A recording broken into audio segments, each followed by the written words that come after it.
Hello and welcome again to the Not So Weekly news on RC Model Reviews, and you may have noticed that the Not So Weekly news is becoming more weekly since I started doing this full time.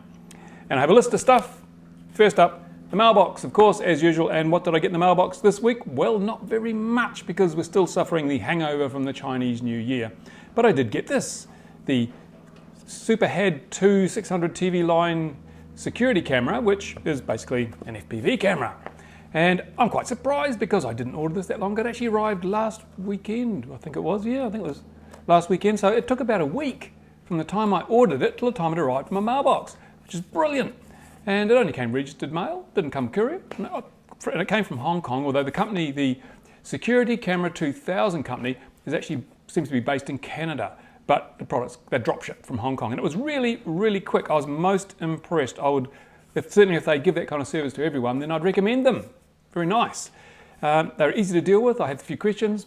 I popped them an email. Minutes later, I got a reply. I answered all my questions. So I rushed off and paid for this. $52 including shipping, which is pretty damn good for a 600 TV line camera. And look at this, got an extra board on the back.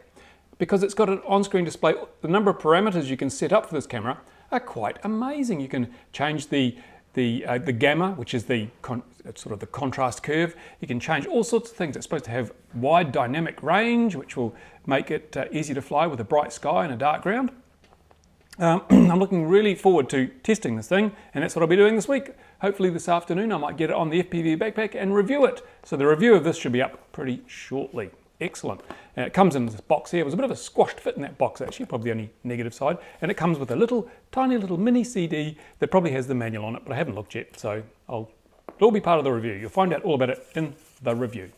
Now, what didn't come in the mail, which is really starting to piss me off, is the stuff I ordered for the FPV visor. Now, I ordered it from a company called Tiny Deal, and in the past they've been pretty good. I've had a few little products from Tiny Deal, and they've generally delivered reasonably quickly. And so I placed my order with confidence, but as usual, disappointed again. What happened was I got an email weeks after I placed the order, and the email said, "We're terribly sorry, but most of your order is on back order and we don't know when it will be available." So I told them, right, cancel the order, I'll buy it elsewhere. So I went across to Deal Extreme, found the same products, placed the order with Deal Extreme. Of course, we all know this time of the year, well, virtually all year, Deal Extreme also is very slow. So I'm not expecting any movement on the FPV visor for a few weeks yet. I'll keep you informed as to how they go in fulfilling my order.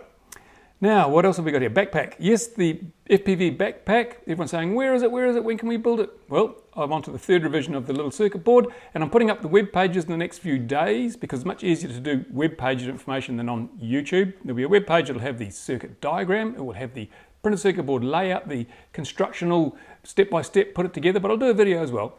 But I just wanted to make sure that everything was finalised before I did that, because no good making changes once everyone's gone out and bought the bits, because they'd be all annoyed at me then. So coming up by the end of the week, so hopefully by the end of the week, we'll have the FPV backpack project, at least the first phase of it. You can go out and order your bits and pieces, and then you can put them together and see how it goes.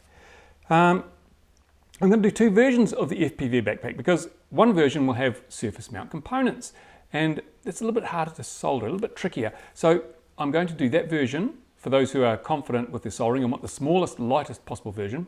But I'm going to do what they call a through-hole version as well, which is much like the old traditional. You have the bigger resistors and you push them through the board and solder the wires on the back. That'll be for those who don't want to mess around with tiny, tiny little surface mount components. It will be a little bit bigger, it will be a little bit heavier, but not so much that you'd really notice. So one version for each type of user, depending on how good your soldering skills are. What else have I got here? Oh yes, also coming up very shortly, I've been working on the 4 channels, which can also be an 8-channel diversity receiver. And the whole thing, that is the diversity controller and the 4 receivers on 5.8 gigahertz, probably come in at under $100 US. So that's quite a good point. So you can have 3 patch antennas in a cloverleaf, or if you go for the 8-channel one, which I'll be doing a little later, you can have 7 patch antennas in a cloverleaf. So basically, you can fly, it'll extend your range quite significantly without compromising your ability to fly in any direction you want and fly overhead. So that hopefully will be a winner. The 8-channel one, of course, will be a little bit more expensive, probably about $150 worth all up. Still not a lot of money, really. What else have I got? Oh yes, notice I'm wearing t-shirt someone sent me ages ago. It's the HK Internet. What is it? I'll have to read it now. hk.rc-international.info. Now, I don't know if they're still in business, I haven't looked, But hey, they sent me the t-shirt. I'm wearing it again because no one else has sent me a t-shirt recently. But if you want your t-shirt featured on RC Model Reviews on my masculine manly chest, then send me a t-shirt and I will wear it. And I won't necessarily endorse your product, but at least people will see that your website or your product exists. What else have I got here? Oh yes, a big thumbs up to those people who donated after my last video, who basically saw that the subscription model might be a good way to go, and they preempted me and they sent me a donation equal to or often more than the value of a year's subscription. I thank you very much. That money is going to be put to very good use, and you'll see the benefits of that money coming up in the next few months as I really ramp up the production here at RC Model Reviews. And you might wonder, well, what happened for the last few days? There's been no new videos. I'll tell you. We've had a big international jet meeting at the airfield here, Model Jets. So I spent 3 or 4 days filming that, and I'm sorry I took time off RC Model Reviews, but if you go to my XJet channel, you'll start to see some of the videos I'm posting there. Some really cool stuff, a large MiL-24 Hind military helicopter powered by a turboshaft engine of 12 kilowatts, which I think is something like about 17 or 18 horsepower. Huge thing, massive metal rotor blades, very good scale detail, flies magnificently. Also some other turboshaft, turboprop engines, motors and planes, and some really good stuff coming up, including that world's largest MiG-25. So go over to the XJet channel, have a look, you'll see what I've been doing. And you'll recall some time ago I mentioned I need a new camera. Well, filming on the weekend really highlighted just how limited my current camera is now. The optical image stabilization is starting to fail. It's gone a bit wonky. So some of the videos were a bit jerkier than I'd hoped. And I was shooting against a grey sky most of the time, which made it very difficult to produce anything that just wasn't a silhouette of a model against a grey sky. You couldn't get the detail out, and I need more control over the iris and the f-stop and all that sort of stuff, exposure, shutter rates, than this little camera offers, and a bigger light capturing arrangement with the bigger sensors, because this is, I think, 1/6 inch sensors, and new cameras have much bigger sensors, so they work better in lower light, like we had on the weekend. So, and I found the camera that will suit me down to the ground. I finally, after looking through page after page of specifications and brochures and stuff, I finally found a camera that seems to tick all the boxes for producing my videos. And the only downside, of course, is that it's $5,000 US worth. So I won't be buying that in the very near future. This camera will just have to keep working.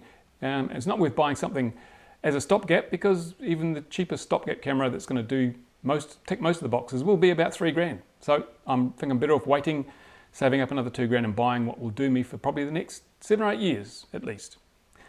And that's about it for today on the Not So Weekly news. Able to get stuck back into it, do these reviews, get that FPV documentation, the backpack documentation all finished to keep people happy, and start rendering up some more videos. So thank you for watching. I'll see you again very soon on RC Model Reviews.